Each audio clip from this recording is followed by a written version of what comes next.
grateful for that. Yeah, that's the thing I can say. Okay. Thank you. I have my own testimony.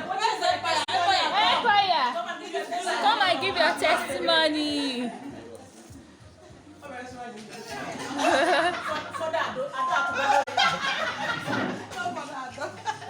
just want to say that I really support my dad, despite the years that has been hard on us sometimes. Sometimes it's good.